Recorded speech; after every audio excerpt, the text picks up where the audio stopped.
Thank you so much for this generous introduction, Dr. Swati, and distinguished leadership of the MGM University, Honorable Vice Chancellor Professor Darvi, and mm, the deans and head of the departments and management leadership of the MGM University. Dr. Swati Mahajan is a colleague from Community Medicine Department, distinguished faculty, and I'm told that PhD students also have joined. So, PhD students and ladies and gentlemen, at the outset, let me express my gratitude for inviting me to share some my thoughts in the context of research grants writing with all of you. This particular area of professional engagement has been very close to my heart, and being even in academics also, when I earlier served in a medical college and subsequently now works with Public Health Foundation of India for last 13 years or so, uh, I uh, purposefully and significantly has engaged myself into a variety of the research grants, and particularly the organization that currently I work is a research driven organization, and therefore this is very critical and important for our organization. And therefore what I thought is that I will share with you, in the context of grants writing, my own personal experience, because you would refer to textbooks, and even in a lot of these days on internet also you would find a lot of information is available in the context of grants writing and what are the issues related to the grants writing. But what I personally felt is that I should share with you my own experience of grants writing, and then how it is important in advancing your professional career, and what are the bottlenecks, barriers, challenges, facilitators that we all encounter when we really talk about the grants writing. And so far, I have been involved and engaged into more than 200 projects from the beginning of my career, and several of them in recent past as a part of my Public Health Foundation of India stint and engagement. But of these projects, several of them are research projects, but we also have capacity building projects, technical assistance projects, program development, and at times some capacity building in the context of short-term training and workshops. And these are all funded by some agencies. And also had an opportunity in my professional career for being a reviewer of the grant proposals. I sit on several government committees and some international organizations to review the grant proposals for disbursement of the grants. And we have been conducting grants writing workshops to teach our young professionals to how to write grants, how to procure funding, and then do write good research papers. So this is what is the experience that I thought that probably through this maybe 45 minutes, 50 interaction that would like to share with you.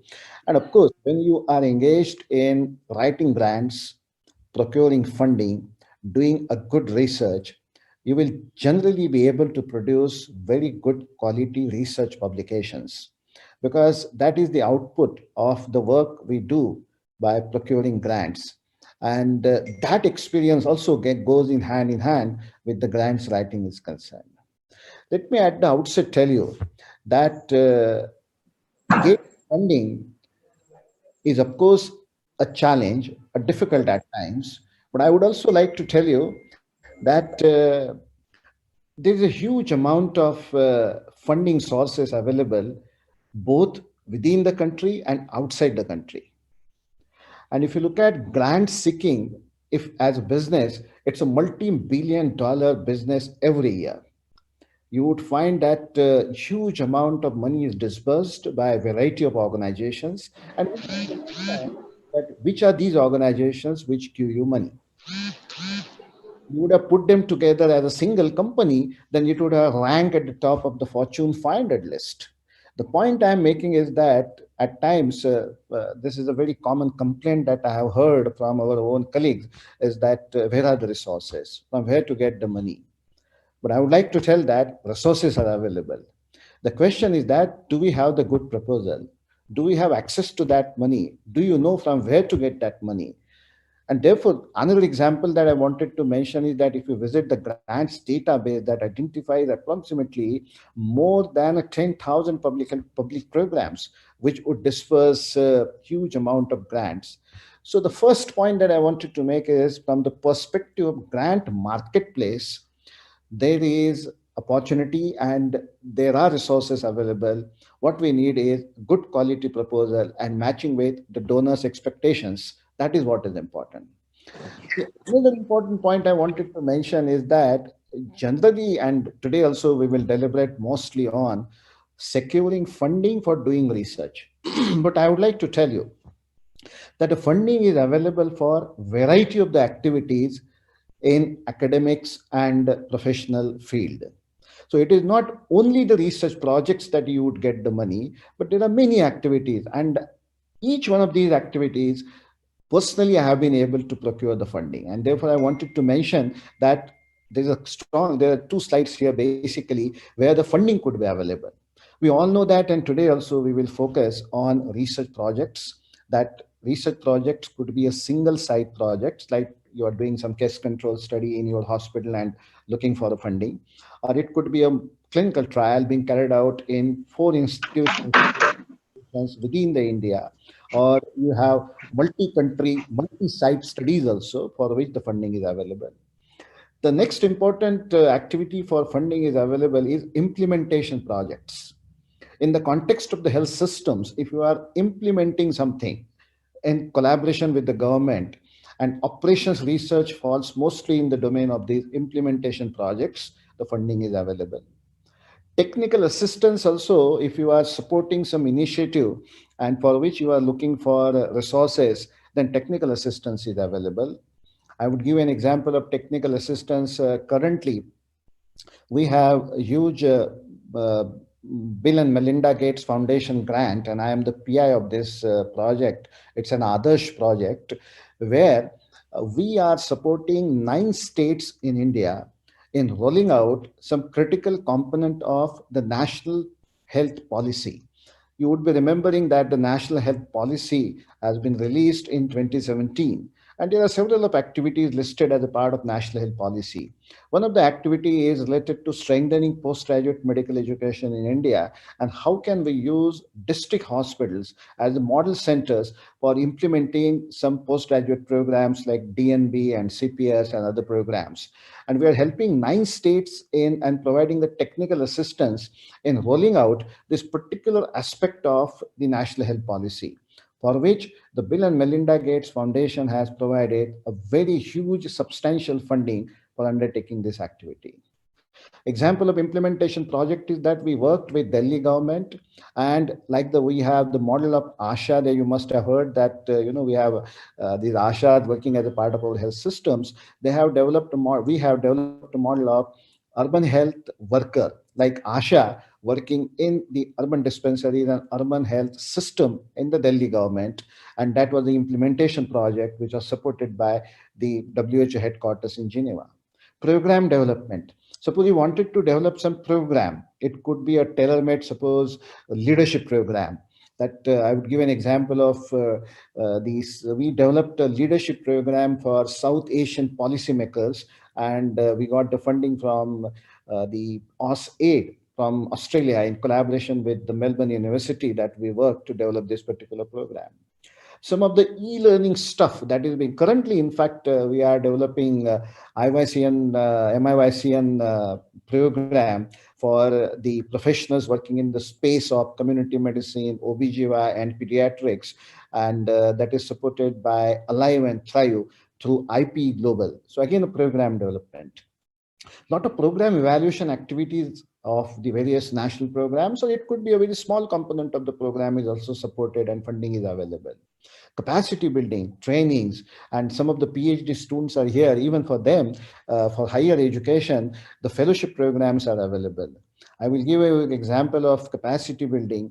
At Public Health Foundation of India, we had two important capacity building initiatives. The first one was a future faculty program through which we selected young to mid-career 40 young professionals in India and send them to best of the universities globally, including Cambridge and Oxford and London School and Sydney University and Melbourne University. So, and get them trained and to work as faculty with us. And the whole initiative was supported from the grant.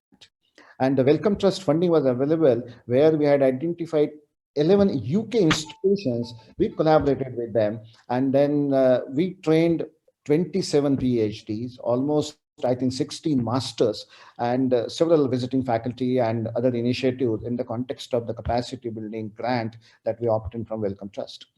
Exploratory developmental grants, grant writing support, building collaborations.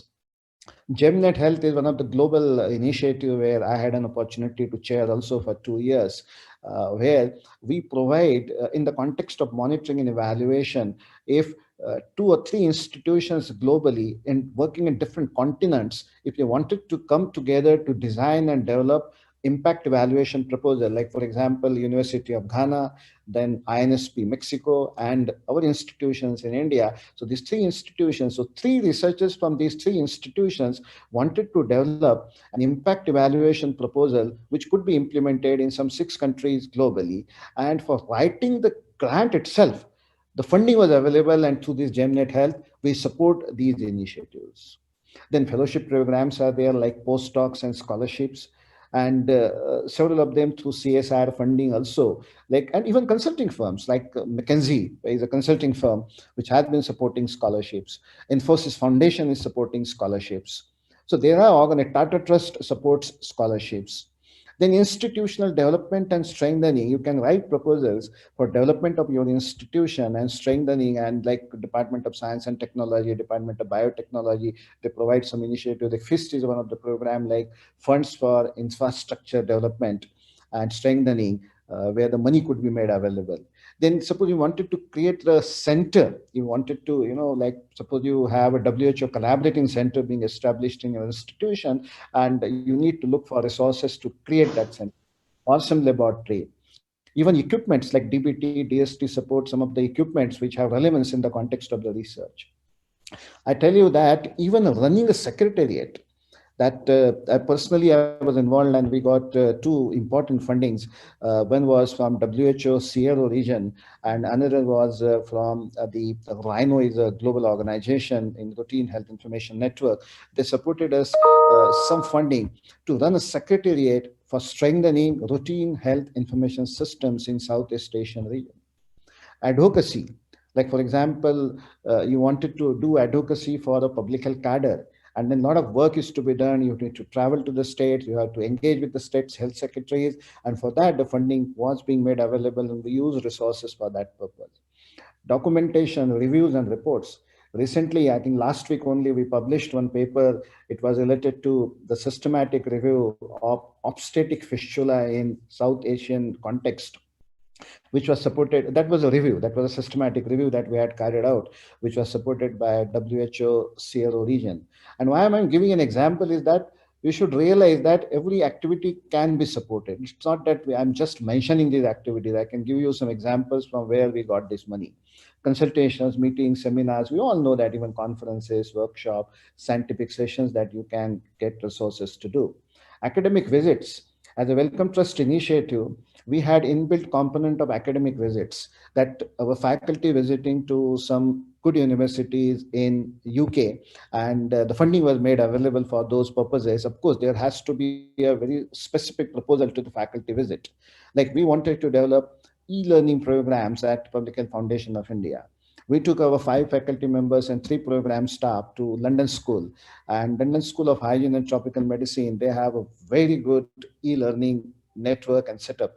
And the days when nowadays it's become a digital use of e-learning very common, but it's almost more than 10 years back, when the learning management systems were not that critically used. We built our capacity of the people. Even we took them, one group of individuals, to the University of Sydney to look at what kind of programs are being conducted by that university, what kind of platforms are being used for that purposes.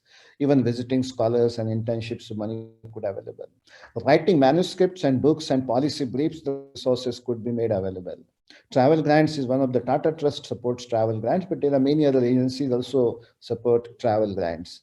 Then consultancies, individual and institutional, and many development partners, bilateral agencies, they are keen to support some specific aspects that they wanted to hire your expertise. What you need, of course, is that anybody would give you money for your own expertise and standing. And therefore, you need to have those hip pocket competencies that you can say that, yes, this is something which I can do. And then the people would approach to you. Then specific aspects of the big project, like there are some multi-country clinical trials are going on, and they wanted to establish one center where you can undertake a data management or statistical analysis for them, or quality assurance measures for them. Then incubation centers like small business technology transfer grants are available, and even grants for scaling up innovations. Like some smaller NGOs had done some innovations which are effective and which needs to be looked at from the scale up purpose. So resources could be made available for scaling up these innovations. So these are the variety of the grants that are available, and one can look at for these grants when you wanted to build your professional career. But today we'll more focus on the research grants. $1 million question that comes to our mind is that, and we as researchers, professionals, and faculty working in medical schools and nursing schools and other professional institutions, is that how do I improve my odds in procuring funding for research? And for seeking research grants, you have to improve your odds. Some of us are able to procure grants. Some of us are not able to procure grants. So, what is that distinction, or what is that distinguishing features that you think are critical and important for procuring funding? I would actually focus on some of those initiatives. Relevance is important. Science is sterile if it lacks the social relevance. Policies would crumble on clay feet if they are not firmly placed on a pedestal of valid science. Your proposal needs to be relevant. You write something which, and we will also talk today about what are the steps or what are the issues involved in writing proposal, scientific proposal for funding purposes.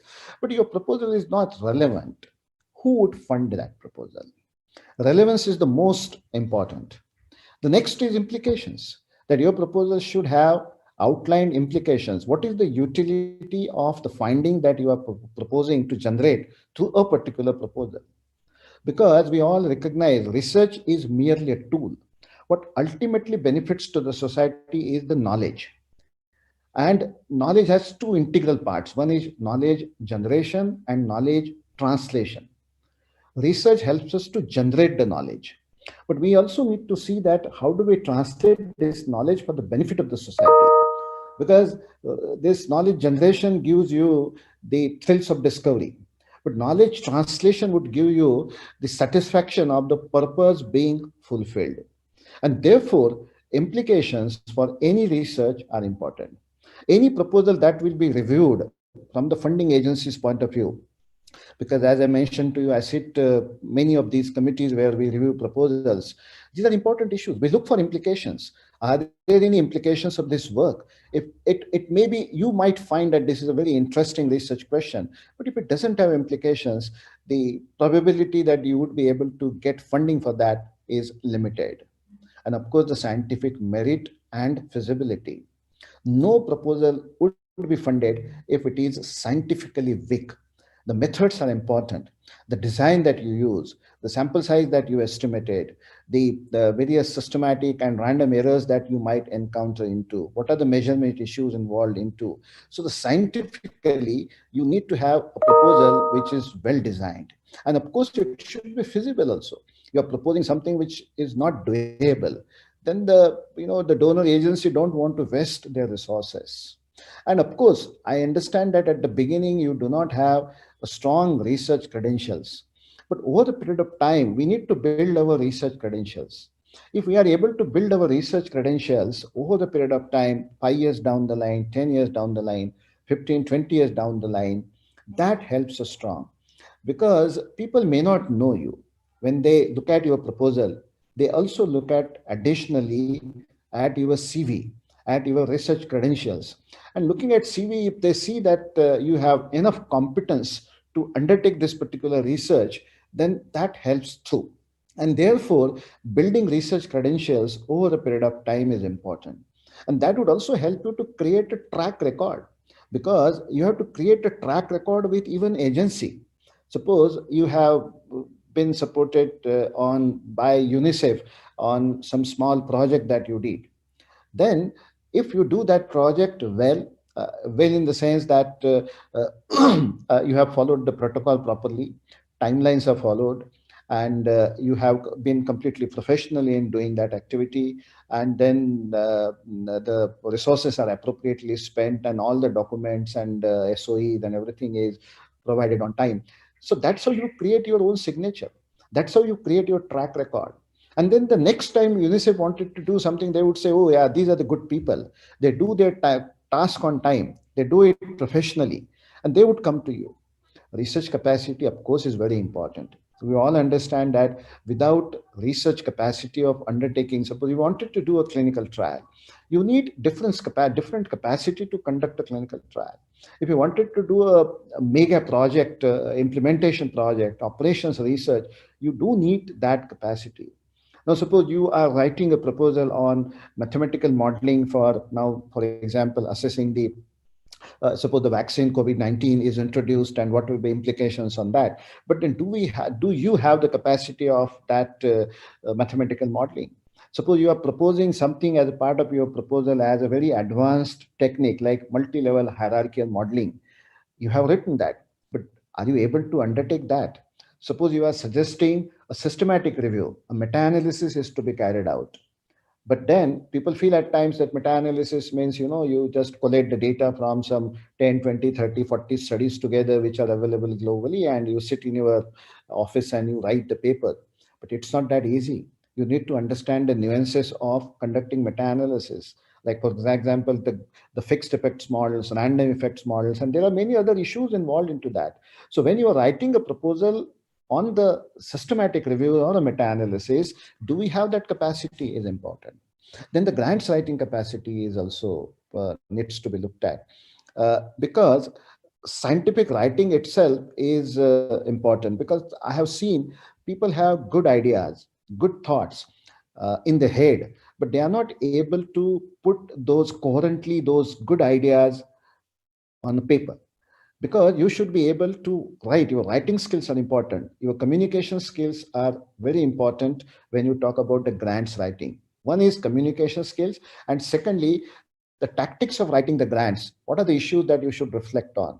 How do you present your scientific arguments? How do you bring your research competence when you are writing that proposal? Is all about grants writing capacity, which also includes drafting budgets. Then linkages with stakeholders, because we work in a space where we are confronted with problems which are multifactorial, and therefore the solutions are also multi-layered and multi-sectoral. You have to engage with the stakeholders, you need to work with the health systems at time, and you need to work with the governments or other hospitals or the other NGOs. So linkages with the stakeholders are important. Standing in the field and being a research leader is really one of the important issue that is looked at. Suppose you have been working for last 10 years in the area of pelvic inflammatory disease as a OBGY specialist, or you are working in the area of suppose cervical cancer, or you are working in the area of multi-drug resistance tuberculosis. So we create our own position, we create our own standing in a particular field, and you are recognized as a research leader. And therefore, if you are recognized as a research leader in either neonatal health or vaccines or health promotion or whatever area that you wanted to work, or some surgical interventions, and if you are writing a proposal, then the funding agency has a trust in you. They say that you have already a standing in this field, and you will be supported with that. Then developing the field, actively publishing in a field is very relevant and important. You need to be focused. You cannot work in 20 odd areas. You need to identify few areas where you wanted to build your career and professional development, and actively continue to publish in that particular field. And as I mentioned earlier also, there is an argument on the part of our researchers that there are inadequate opportunities related to the funding. I tell you, I know personally more than 100 donors that we very closely work with, and their concern is exactly opposite. Their concern is that where is research competence? They say that we wanted to, get this work done, but who will do this work for us? So there is a paradox of, on one hand, we say that there are inadequate opportunities, but there is on another hand, the donor agencies, they have a thinking that there is a limited research competence and where are those people? And this disconnect needs to be resolved. And therefore, we need to have that research competence, identify appropriate opportunities is important. Then creating research team. None of us on our own can be expert in all the fields. Some of us may be good in writing. Some of us may be good in managing project. Some of us are, good at statistical issues involved in analysis purpose and other issues. Some of us may be very good in, we have clinical skills, and that is a part of, suppose, integral part of your project, then that is important. So finally, what is required is a team approach. I don't think that you alone would do everything. And building teams is important because not everyone is good at all the things. But create teams which will help you to push the agenda further forward. Know-how is important. Grant, we were talking about this. That you should know how this grant seeking process works because this is a business and you need to know the nitty gritty, the nuts and bolts of how it works basically. So that know-how of grant seeking process is also important, which improves your odds of procuring funding. Then sources of funding. I will deliberate today on variety of the sources that are available to us. Then research systems and processes. When you write a proposal as a faculty in a medical school, but then the research systems and processes in your institution are important. Whether we have institutional ethics committee, institutional review board, suppose data safety and monitoring boards to be created at times. You have sufficient systems and processes. You have financial management systems. Your administration and leadership is supportive of that. Is also looked by the funding agency, and therefore institutional research ecosystem and culture is important. That there are certain institutions which are research driven institutions or research driven universities, and if you reach that level that your institute or university is recognized as a research driven university, then the donor agencies also look up to you, that if you can take up that research, because finally that ecosystem needs to be built. You cannot work in isolation. You may be a great researcher, but if there is no institutional ecosystem, then there's a limited possibility that you can move forward. And therefore, research enabling environments, research driven institutions are important. Most of the research these days is a reflection of collaborations. Again, I wanted to re-emphasize that you alone may not be able to do that. I will give an example. Recently, we submitted a proposal, and I was leading this effort at our institution. And we wanted to undertake mathematical modeling in the context of this COVID-19 vaccine as an intervention, and work around that.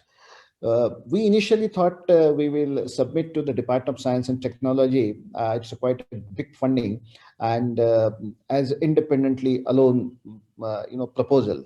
But then we, partnered with IIT Mumbai and Indian Council of Medical Research, National Institute of Epidemiology in Chennai, and because there has to be a international counterpart, because there is a AUSAID, means the Australian government and Indian government is a joint funding program, and so we collaborated with the University of Sydney. So now, working independently, and we thought, suppose we would have submitted proposal on our own, and now we have submitted the proposal where IIT Mumbai and ICMR and NI Chennai and Sydney University are collaborators. Definitely, I believe that there is a more possibility and probability that we would get through this funding. Establishing credibility with donors is important. You do 1, 2, 3 good projects with the donors, they will come to you. I tell you, these days, 50% of our projects at our institution are, like they come to us. We don't compete for that. We don't write even proposals. Of course, proposals are written later on, but they come up with the idea and they say that, we wanted to work in this particular area. This is our research question, and we wanted to answer this research question. Can you help us in this? And then we write a proposal, and then there is a back and forth between the donor agency and us, and then finally the funding comes through. So there's a sequence of the proposal, and I will give just two examples we are working with WHO on. One is human resources for health. I think in last 3 years we got consecutively four grants. Last 3 years, I would say, three years consecutively, four grants, one grant to another grant to another grant, to work in the area of human resources for health. Now, the latest one that we procured 2 months back is we are looking at the investment case. We are looking at the economics, the investment, building the investment case for the human resources for health for the government of India. Similarly, routine health information system, that is the RHIS. So in that context, again, we got third grant last month or so. So consecutively three grants, establishing the credibility with the donors. You do good work with donor, one project, two projects, they will come to you for third project, fourth project.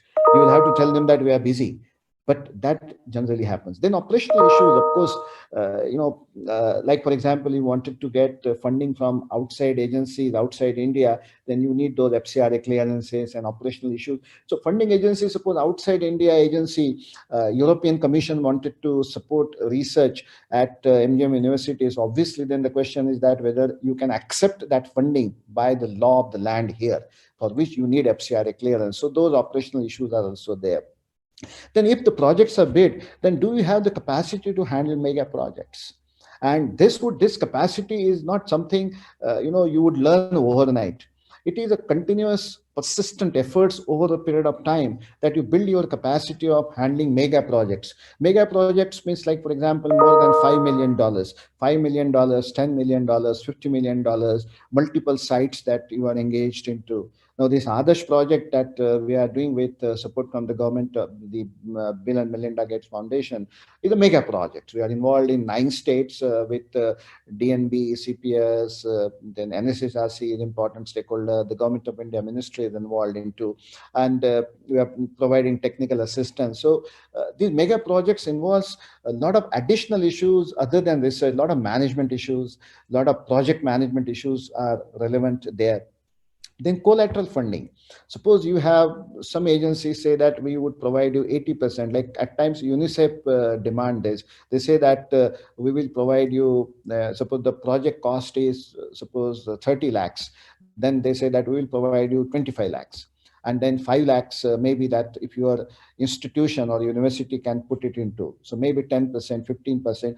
At times, this may not be actually in the costing, but it could be in the kind form that you are using the institutional laboratory or institutional facilities that are there, or you are using the time for which you are paid by your institution. So that's collateral funding.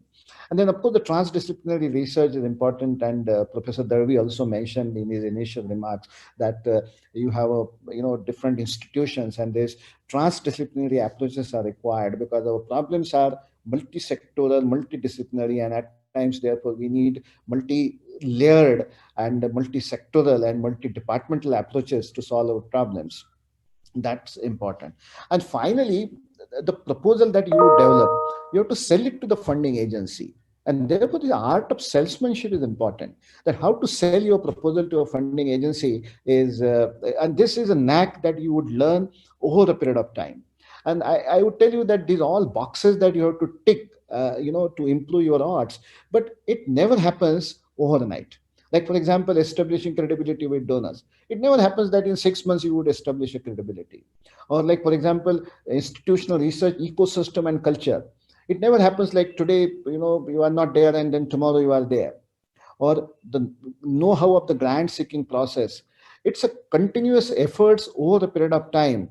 And then you decide today that after 5 years, where do I want to stand myself as a professional and in the context of as a researcher. Then you have to plan accordingly, and you have to build on all these tick boxes basically. And therefore, each one of these boxes that you have to systematically, strategically, and consciously invest your time and talent so that you build on these boxes over the period of time. And then you become a professional where the donor agencies are after you. And they would say that we have money. Can you please help us, resolving this particular problem? We bring the resources.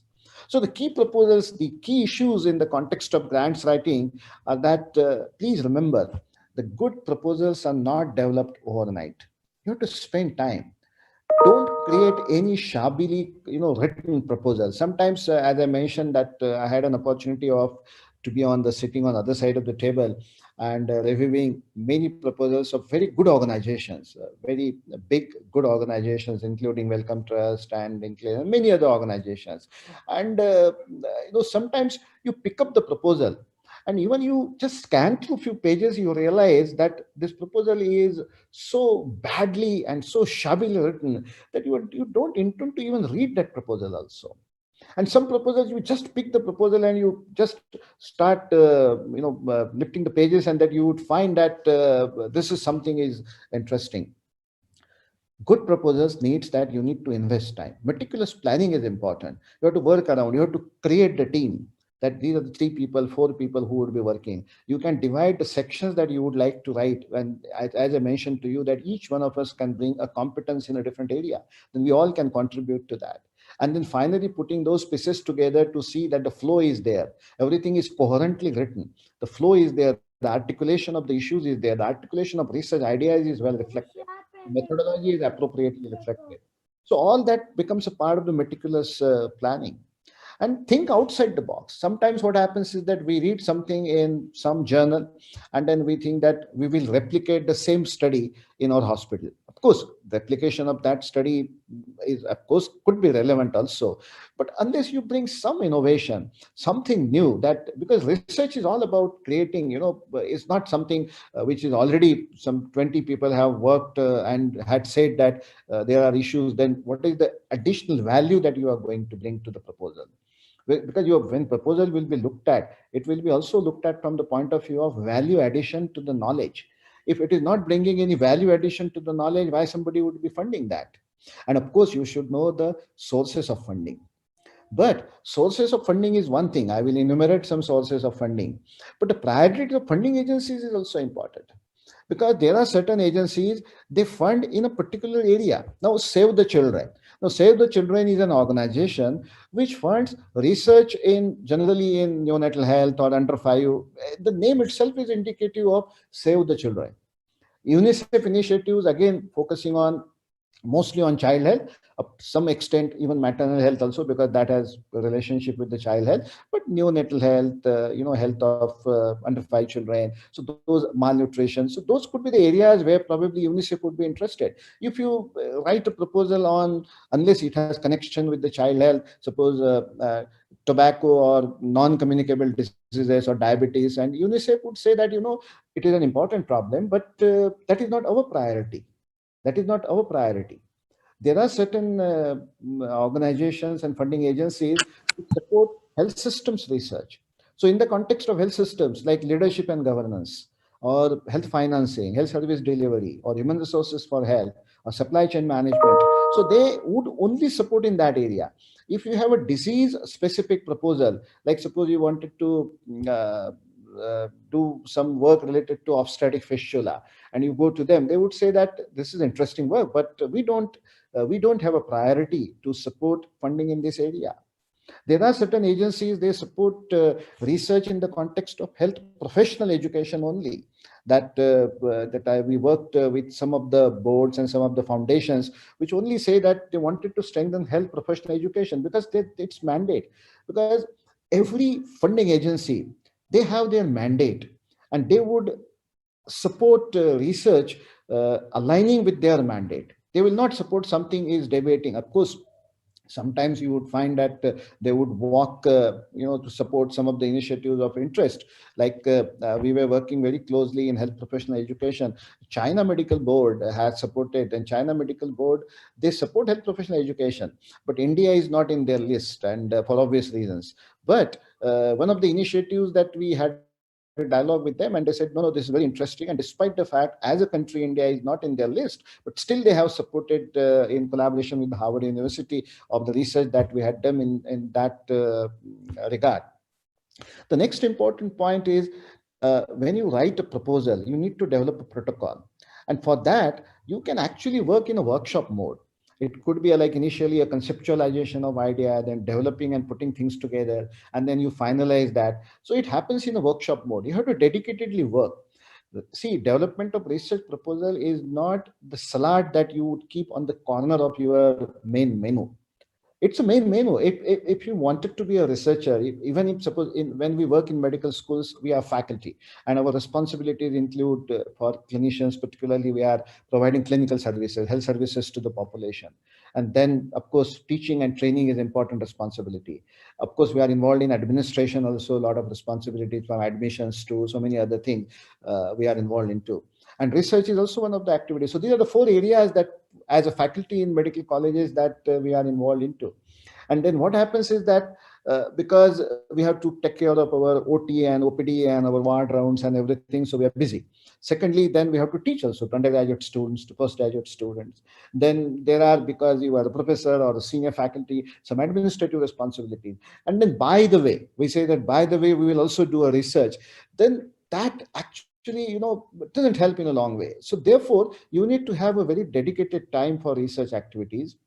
You should earmark the dedicated time, and therefore when you are developing a proposal, you can say that these 3 days we will work together in a workshop mode and work around that development of the proposal that we do. Now, we have limited time today, so obviously I will not go through the details of the each aspect of the structure of a research proposal. But what I will do is that I think there are 2 slides where I would provide you the checklist. What should be there? By and large, of course, some of the issues may not be there, because each donor agency would also have their own formats. They would also suggest you what kind of information should be reflected as a part of proposal. But this is an indicative information that when you write a proposal, please ensure that these aspects are covered into. And therefore, these 2 slides are the checklist for you when you write the proposal. Obviously, the title is important. Investigators and collaborators are important. Rational significance and background, that the background of the work, that what you wanted to propose, how it is significant, what is the biological rationale for that, how relevant it is important. That research question should end up with looking at the rational. Anybody who would read your background or rational section should be convinced, yes, this research should be carried out. Of course, research and institutions, credentials, CV is also important. And these days, when donor agencies look at not only the researchers' credentials, but they also look at the institution's credentials, that how many faculty are there, and they have some standard formats that the output in terms of publications or grants in last 5 years, or suppose DBT is supporting or DST is supporting, then do we have earlier grant with DST or DBT, something like that. So all that information needs to be filled up in the standard formats. If you have done some preliminary studies, that adds value. So mention of that is important. Then research question, objective and hypothesis is, because your significance and rationale should culminate in posing a research question that you wanted to do, and what is the question that you wanted to ask as a part of the research that you have proposed. Literature review, very briefly, it may not be very exhaustive, but it should give the glimpse of that you have read the literature and you have an understanding of the issues surrounding the research question. That is what is required here. Methods are most important, because whatever brilliant research idea that you might have, but unless you have appropriate methods being used, then the you will not be able to answer question otherwise. Study design, whether the case control study, it's a clinical trial, it's a simple observational study, or it could be case studies, or it could be program evaluation, it could be economic evaluation, it could be systematic review. So what kind of design that you wanted to use? What is the setting where the study will be carried out? Then the selection criteria, sampling design, the variables. What are the outcome variables? What are the predictor variables? How do you measure those variables? And these are all simple things. Sometimes we feel that, suppose, the toxemia of pregnancy, and measurement of blood pressure is, of course, very important, integral part of defining the outcome of that particular study. And you will say that what to mention about, measuring a blood pressure is something which probably we all do as a routine. And so there is no need to explicitly, clearly mention, but it is important, because the measurement of the blood pressure here, systolic and diastolic blood pressure, determines the outcome of your study, and there could be a possibility of misclassification, and therefore you need to deliberate on that. Sometimes we like if any study related to, suppose, the birth weight of babies, if you wanted to study the predictors of low birth weight, and and uh, therefore the birth weight, how do you measure the birth weight, which scale will be used, how it will be measured, who will measure, what will be the accuracy and reliability issues in relationship to this. These are small things which are important. I was involved in one of the WHO study where CMC Vellore, and that time I was in Nagpur. We had done a clinical trial. It was a multi-country clinical trial carried out in 6 countries, and India we had 2 centers where we looked at the calcium supplementation in women for the prevention of the eclampsia, and in the context of particularly in the women with low calcium intake, dietary calcium intake. And as I mentioned, the blood pressure was an important instrument. All the study investigators, along with their research staff, were flown to Geneva.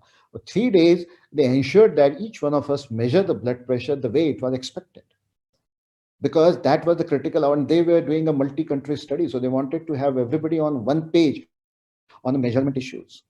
Tools, methods of data collection, what kind of methods that you wanted to use. Suppose you wanted to use the qualitative research, then focus group discussions, in-depth interviews, or whether you have a tool for quantitative techniques.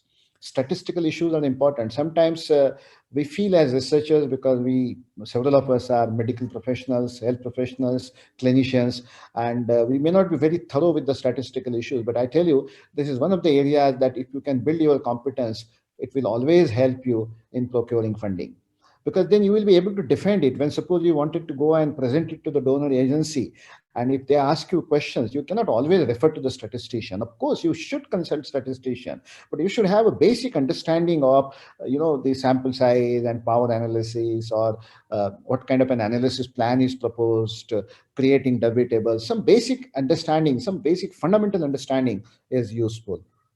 Training component, if the training is involved in some project, then that component, there has to be operational manual. Gantt chart and time frame is important. And we have seen a lot of proposals. People just say that the study will be accomplished in maybe 9 months, but they don't give the split up of 9 months, because the first month probably you would finalize the study tools, consent form, then take the institutional ethics committee clearance, then you will have recruitment of the staff, then actual data collection will start. So maybe 5 months the data collection is there, then data entry is there, then data analysis is there, then report writing is there.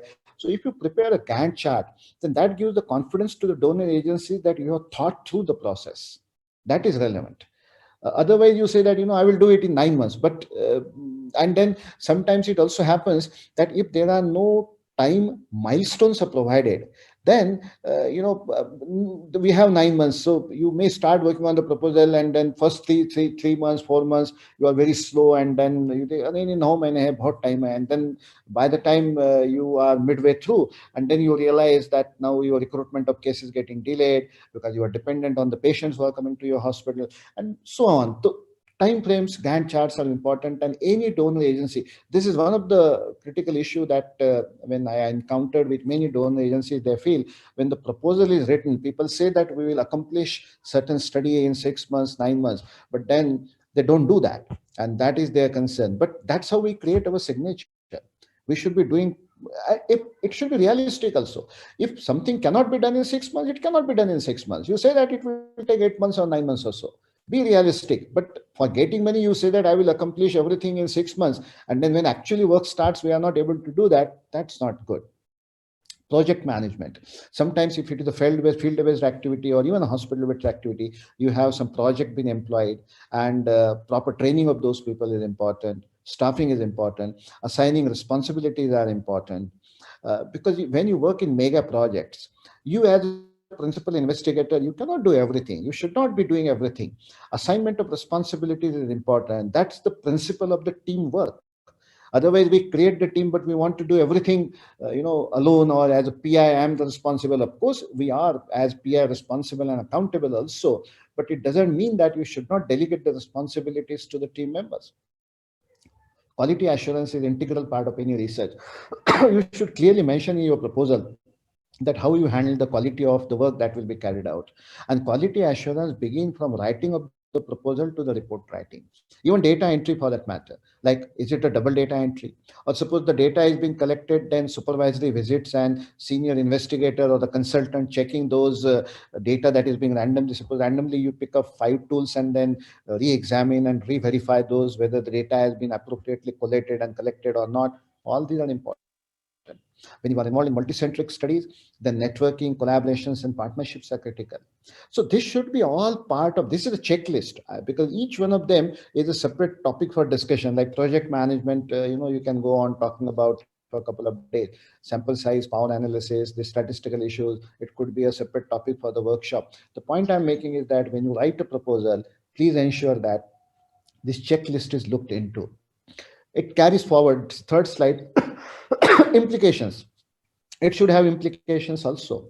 When you write a proposal, that what is the utility of this research, limitations if any. Sometimes people are very, they feel that we should not write about it, but it is always better to be upfront. If there are any barriers, if there are any bottlenecks you are anticipating, if there are any challenges, you write them that you are anticipating these challenges.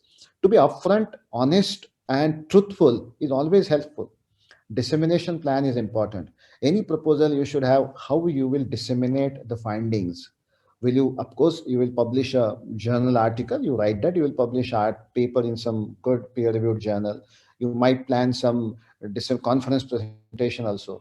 You can have departmental or institutional dissemination meeting. You can also have the dissemination meeting with the donors. You can separately organize a consultation depending on the kind of research that you are doing. Budget and justification is very important. Sometimes we feel that because we are writing to the donor agency, I tell you, they look at the budget, and whether this budget is appropriate or not can be looked at in not more than 5 minutes. Sometimes a small research project for which you really do not need so many things, but people need chalo likh lo, because donor agency might give us, you put the thing, this, that, and then you inflate the budget also, but that creates a bad impression. The budgetary provision is to conduct this particular research, and therefore whatever is required in the context of this particular research should be explicitly and appropriately mentioned. And of course with justification. Suppose you need 4 research associates, then you give proper justification about these many data to be collected, and therefore you need people to go to field or to hospital and all that stuff. Suppose you are asking for some instrument, some surgical or some equipment or instrument is required for conducting this research. You give a justification that this research, this instrument is not available in your hospital, but which is important for this particular research. So proper justification has to be given for whatever budget that we ask for. It may be a travel budget, it may be a HR budget, it may be institutional overheads also. There should be some policy. You cannot randomly say that we need 15% institutional overheads or 20% institutional overhead. Every institution should have, of the total budget, suppose the total is 70 lakhs is the cost of a project, then you say that 10% is the institutional overheads, that over and above of what is being built into the budget. And that should have institutional policy, because donor agency would ask you, where is the institutional policy for providing you institutional overheads? But of course, you may have a policy of 10%. But like some agencies, UNICEF say that we will provide you 7%. It is their policy. So you cannot budget more than that. But I tell you, NIH like agencies in the United States, they give up to 50% overheads to the US universities. European Commission is something which gives, European Commission gives quite significant overheads to even researchers to the developing countries, up to 30-40% of, suppose you are asking 100 rupees, so they will give you 140 rupees, so 40 rupees additionally as the overheads. So it depends upon the policies of the donor agency, the policies of institutions which are securing grants for research work. Then you need, of course, ethics and IRB clearance, institutional support and commitment letter, because tomorrow the financial management system and other resources are to be required, and therefore dean or the director's letter is important. Study tool, questionnaire, instrument, and then obviously references, annexures, and there has to be executive summary.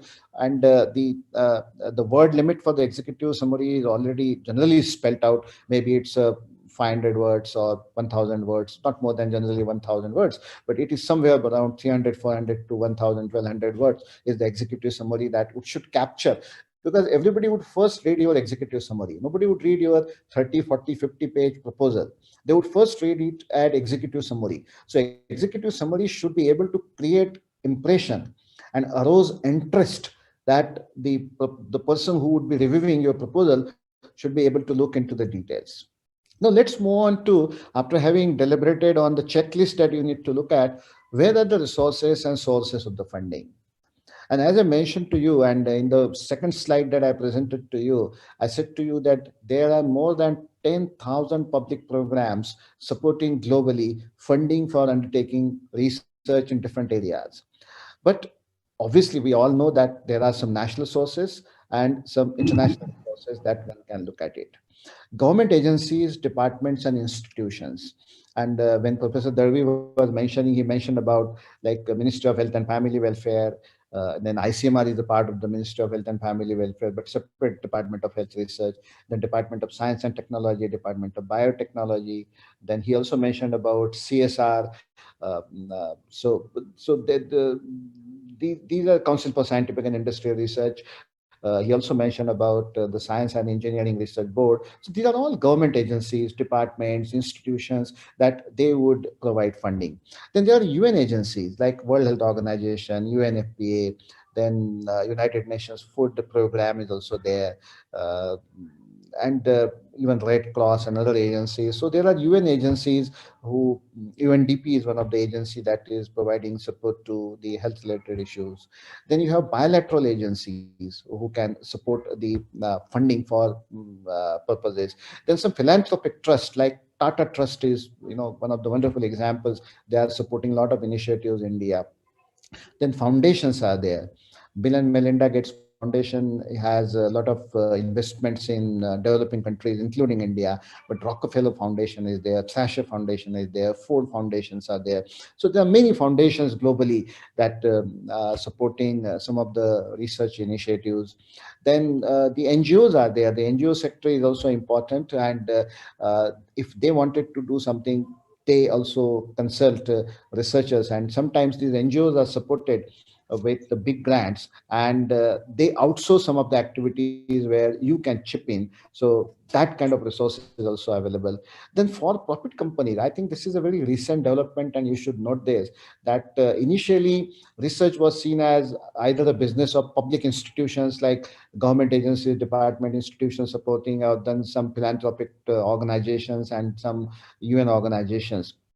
But these days, these non-profit companies are there. People have created these companies, and they bid for big projects. And big means like country level projects, basically. Suppose some implementation across the country in all the states or something like that. And then what happens is that they bid it on their own capacity, and then they look for specific aspects of, because that those proposals are very big proposals, like World Bank, suppose health systems development project. Now it's a World Bank project, it's a big huge crores of rupees, of 600 crores, 1000 crores, something like that. And then but there are multiple pieces within that, and they look for the academic institution, research institutions, to help them in implementation of some of the aspects of those proposals. So for-profit companies, we are very closely working with minimum 3 to 4 for-profit companies, where they are supporting some of the research activities. In fact, one of the e-learning program currently we are developing, and which is completely funded by this profit company, as a part of their one of the capacity building initiative. Then of course the pharmaceuticals and this CSR funding is fortunately available, and because of this COVID, this has been diverted to COVID-19 activities. But by and large, a lot of CSR funding is available. Consulting firms are there. Now, these are all PricewaterhouseCoopers and Boston Consulting Firm and McKinsey, and these all management consulting firm these days, working very closely, and they have entered into the health sector. Initially, their participation and presence in health sector was very limited. But now these days, I have seen, in fact, some of them are supporting some initiatives of the Niti Aayog and the Ministry of Health and Family Welfare. Even this COVID-19 pandemic, we had seen that they are actively involved in some of the work that they have been doing with the core government agencies. But of course, how would they do that? They would depend on us. They would consult us, and then if we have, so they also outsource some funding, and that's there. So contract research organizations are there, professional associations are there, association of schools of public health. I think it is still one funding which was they are providing to academic and research institutions, was till recently available, small amount, $10,000 or something like that, but for designing some innovations in teaching in the context of public health or community medicine. And I think that call was just closed or might be closing also, I don't know, but it was in this week only. So last one, so this is ASPH funding, so they are also supporting. Then academic and research institutions and organizations, uh, like for example, Indian Council of Medical Research is a research organization, obviously, but other academic and research institutions, they also get big funding and then probably outsource some funding, and where you can chip in into. But what I will do is that, because instead of listing those, I will give examples from where we have obtained funding. These are the three, four slides, and I wanted to run through these slides. Wanted to mention that from all these organizations, I have personally called in proposal. My institution has got money from all of them, like Q2 Asia, European Commission, then Pfizer. Now, I just mentioned pharmaceutical company. I talked about UNICEF, Intra Health International, WHO Geneva, then Ministry of Health and Family Welfare, Government of India, then this MCH Star, then this United Nations World Food Program, an Australian International Health Institute, then OSED is there. Then some state governments also. We have recently completed two projects for government of Madhya Pradesh. Then this APAC VHS is there. Then International Atomic Energy Agency, we got some funding. Then UNICEF India, of course, is one of the agency that we obtained funding. Then the TERI University, Wellcome Trust, ICMR, then WHO India office, because they have, see, WHO India office, they have separate funding. WHO CRO office, they have a separate funding. WHO headquarters is separate. And even if you are, we did some work with other WHO regions also, and there you can get funding also. We work with the government of Maldives, where CDC has funded those initiatives. Oak Foundation. I mentioned the example of China Medical Board, then United Nations World Food Program, then USAID is there, Save the Children, US, Save the Children, India is also there. Then some state government like Ministry of Health and Family Welfare, Government of Mizoram. I mentioned about Bill and Melinda Gates Foundation, NRHM Haryana, or UNICEF Bihar, because again, UNICEF, you have a UNICEF in Delhi, so that's a separate funding. But you can have UNICEF in Odisha or Maharashtra or Bihar, and so on. They have also resources available, so you can get funding from them also directly. Then DST, Government of India, then Ministry of Health and Family Welfare, NRHM, then Ministry of Health Maldives. Like we worked with some countries in the region. So the government of Maldives, we prepared their pandemic preparedness plan, and they had supported. So the World Health Organization, CRO region, Tides Foundation. I mentioned few foundations, so this is there. Then this is CSR funding from Metals and Minerals Trading Corporation, MMTC. Then this major evaluation is a big program based in University of North Carolina, supported by USAID. Has supported at least, I think, around 5 projects of us so far. The State Trading Corporation of India, India HIV/AIDS Alliance, then American Jewish World Service, Share India, the CDRF WTP fellowships, then SERP through PHRI. Then you have HCL Foundation, this Harvard School of Public Health, Micronutrient Initiative, John Snow India, then Indian Academy of Pediatrics, Aga Khan Foundation, Save the Children India. The earlier slide I was US. Then UNICEF Uttar Pradesh, the Incline program, then Tata Education and Development Trust, ICMR. McKinsey gave us some funding for doing some activity. Then Welcome Trust, TBT Alliance, Deepak Foundation is an NGO working in Gujarat, the Infosys Foundation. Then we work closely with some universities, like for example, University of Toronto, then International Center for Research on Women, JSW Foundation, Palladium International, World Health Organization, EMRO region. As I said to you, that headquarter, then CRO, then India office, but this is the EMRO region that we worked with them on getting some funding. Then this Tamil Nadu Health Systems project was there. Then this RFDI is there. Then Global Fund. Then PATH is there. The World Bank. the University of Aberdeen. Like some universities, they have funding and they wanted to work in India, so we work with University of Aberdeen, then we London School, then even with the University of Sydney, then the socio-economic research division of the Planning Commission. That time, basically, now it changed to the Niti Aayog, but Niti Aayog also has supported World Bank. GAIN is one of the organization, then NIH, the Fogarty International Center. Then this is Atal Bihari Vajpayee Institute of Good Governance and Policy Analysis in Madhya Pradesh. Then ILO is one of the agency that we closely work with. ILO supported some work in Sri Lanka also, and we recently completed some work in Maldives. Then University of Newcastle, Makrita Foundation, UNFPA, Oxfam, Rockefeller Foundation, then state-specific Government of Odisha funding, then this Norwegian Agency for International Development, then Housing and Environment Department of Government of Madhya Pradesh, Ministry of Chemical and Fertilizers. We have colleagues working in the area of the pharmacodynamics and pharmacoeconomics, and they very closely work with the Ministry of Chemical Fertilizers, Government of India, which are supporting. Then IDRC is there, DFID is there, FHI 360, George Mason University, then MRC London, UK, then DFID, then Indian Council for Social Science Research, then some this small project, but with Indian Public Health Association, they partly funded. Then UN World Food Program, UNFPA, then Government of Odisha, Norwegian International Partnership, European Commission, Ayush Ministry. Just wanted to list, these are all agencies that we have procured the funding, and we have worked with these agencies over a period of time, and they are available. So these are the resources.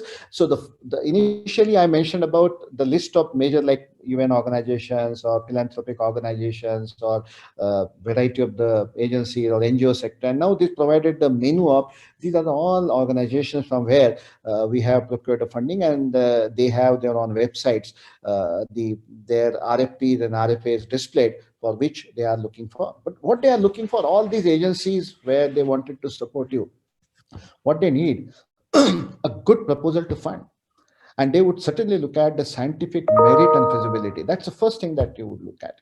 And generally these are the 5 areas the proposals are scored into, 5 6 areas. One is significance, whether they would look for relevance and health impact in terms of implications, approach that you have used, the innovation, the track record of investigators, and the ecosystem that you have, environment like facilities, resources, collaborations. So these are the 5 areas that generally would look at. But you remember that there is a competition. Whenever you say that the huge amount of resources are available, but there is always a competition available, and you have to compete between them. In other words, what they look for is the proposal worth doing? Is it doable? Is the investigator and institution of capable of doing? These questions are discussed. Recently, I was sitting on this, you might be knowing this Nehru Fulbright Fellowship Program. And I'm on the selection panel, and we were reviewing the proposals of the candidates. And these were the very typical questions that were asked. Is this doable, or is it worth doing? ये करना भी चाहिए. Is it useful? Secondly, कर सकते हैं, is it doable? And secondly, whether this proposal submitted by a particular researcher or institution, will he or she be able to do that? So that is important. The quantum of appropriate funding, as I mentioned, necessary safeguards are important, like ethics safeguards and other issues are important. But when you talk about sources of funding, this is also important to mention. Sometimes people feel that, are you then involved into a donors driven agenda? Because we may have our own priority matrix. And I'm sure that several of you might be aware that Indian Council of Medical Research had undertaken their own prioritization work in the context of child health, maternal health, infectious diseases, that their divisions are working around what are our priorities in the context of child health? What are our priorities, research priorities, I mean, in the context of, suppose, infectious diseases? So we have to see our national priorities and then align them with the donor agency, because it should not be donors driven agenda, that because they wanted to do something and then we are doing that. We have to also see that what we wanted to do in our own institutional interest and in the interest of our own population, our own people, and our own country. Because then I remember I had participated long back in, actually, I think I remember 2002 or 2002, yes, 2002, 2003, in Mexico City, there was a conference and about basically the scientific focusing mostly on the resources for science-based research. And the theme of that conference was that, are we dancing to the tunes of funding agencies? Like, because somebody is saying that we have money to do this, we have to be choosy on that, and we have to see our national interest are protected and important. What are the common problems like new grant seekers, that if you are writing for first time the grant, ignorance about the agencies, that who would give the money? This is the question that is generally posed to me by many people, that I'm doing this work and then who would give money to us? So ignorance about agencies, ignorance about the procedure, know how do you do that? Sometimes over exuberance, that resulting into a proposal which probably is not manageable. Sometimes inexperience, because as I said that this is very difficult paradox here, that the funding agency wanted to invest in the people who are competent, but who are the new people who wanted to develop the competence probably by engaging into the research. So there, how you build your capacity is that, suppose there is a PI who is a senior person who has a standing in the field, you work as a part of the team, as a team member, and then you work on 3 proposals where you may be a co-investigator, but you build your own capacity. And then next time when you apply independently, probably you would get that money. Then poor peer review publication record. Suppose if you have not been publishing, then chances are less. Not strong CV. Sometimes very unfortunate. I have seen sometimes people have reasonably good curriculum vitae. They have good research credentials, but unfortunately, people don't know how to present themselves also. So this is also way that how to create your CV, how to present your research credentials into a CV so that they are impressive is important. And of course, inadequate research designs. These are the common problems that new grant seekers would take. Common reasons for rejection: does not fit into the funding agency. Like TIDE is an organization which I know they only support research in tuberculosis, and you submit a proposal related to, suppose, coronary artery disease, so they would just say that this is not fitting into their funding priorities. Problem may not be important. Sometimes we submit something which we feel is relevant and important, but from the national perspective, from the agency perspective, from the public health or the research perspective, the problem may not be important. The study may not likely to produce useful and relevant information. Sometimes repetitive research, which I mentioned earlier, study is not focused, methods are not appropriately done, unrealistic situation, then poorly written proposals, unethical research proposal, then way of creating docket for grants documents. The way you are creating that document and sending it to the donor agency, the way you are presenting your whole docket, which might contain your proposal, your CV, and other documents, is also, these are small things which would reflect as a professionalism and are relevant and important. So the grant seeking process involves first as preparing a concept paper and get the feedback from the people. Like you write on 2-page document where you look for, suppose you are looking for a grant, then you create that 2-page document, circulate to your team members, and even peer review would be useful. Then learn the agency culture. Suppose you wanted to write to the Gates Foundation, you wanted to write to WHO or UNICEF, you understand that culture, and that also happens over a period of time. It never happens overnight. Then times of grants applications is important, because what kind of grants? Sometimes there are RFPs, sometimes contracts are there, sometimes consultancies are there. So you have to understand where do you fit into. Then you read submission guidelines very carefully. I don't know whether how many of you have seen the submission guidelines of NIH and some other agencies. They are around 80 pages or so, that you have to, but you have to read those guidelines very carefully. Although it is an 80-page document, it might take 2 days or 3 days to carefully read the document of submission of the document, but submission guidelines are important. And of course, after having submitted a proposal, be prepared for consequences. What happens at the end of the donor agency? Generally, they do in-house evaluation. And if they find that the proposal is useful, then and then only they would send it to the peer review purpose. If they find that the proposal is just not worth doing, they will close there only.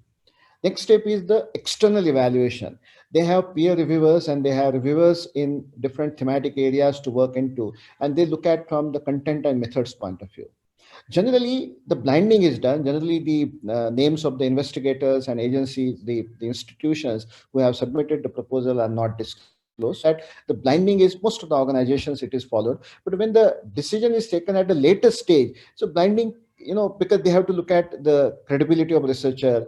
Initially, from content and methods point of view, it can be blinding. But if you wanted to see that whether this proposal can be done by these researchers or not, then the blinding is not possible.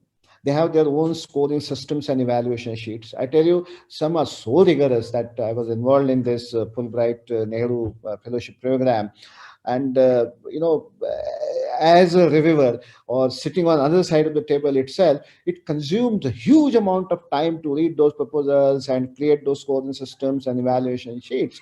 But it is our job. But the point I'm making is that it is a very rigorous process that generally followed. Once the proposal is submitted, and if it is accepted, it is the party time that you cheer up, and then you're very happy about it. Sometimes they would ask you questions, and there is a possibility that you can revise the proposal and resubmit it. At times our proposals are not accepted and they are rejected and then comes back. But please remember, being rejected is not a waste of time. You have worked on a proposal, and if you see a value in that proposal, you can always reorganize that proposal and resubmit it to some other agency. Gains out of the rejected proposal is always a learning experience that you would have. And don't be discouraged. Persistence always pay off. I tell you, in these days also, after having worked in this particular area for, sometimes we have to rework on the proposal, and our proposals are rejected. And so it's not that even very high class, good quality researchers' proposals would also be discouraged. Be prepared to revise and resubmit your proposal, and do not make a research proposal a one-time deal. Okay, I have developed it, I have submitted it, now it has not worked, and so it will be fine. Please remember, this is the last slide that I have for you. Unless you buy a ticket, you never win a lottery. The true fatal mistake is not writing a proposal. And remember, you may win. So it's not that something that you would, unless do it, you will not be able to relate it to. So that was something which I thought would share with you. But before I open up, I wanted to greatly thank rather actually Professor Darvi and Dr. Swati Mahajan and the academic leadership of the university. But because of the limited time, I touched some of the issues, because we generally do a 1 week workshop on grants writing, where we do hands-on experience. We ask people to come to us, and then they develop the proposal in those 7 days or so, because that's the hands-on training that is possible. But in limited time, I think this was possible, so which I could do. I hope that I have done justice, but I would be happy to respond to questions. So over to you, sir, for this grateful opportunity to me. Thank you so much.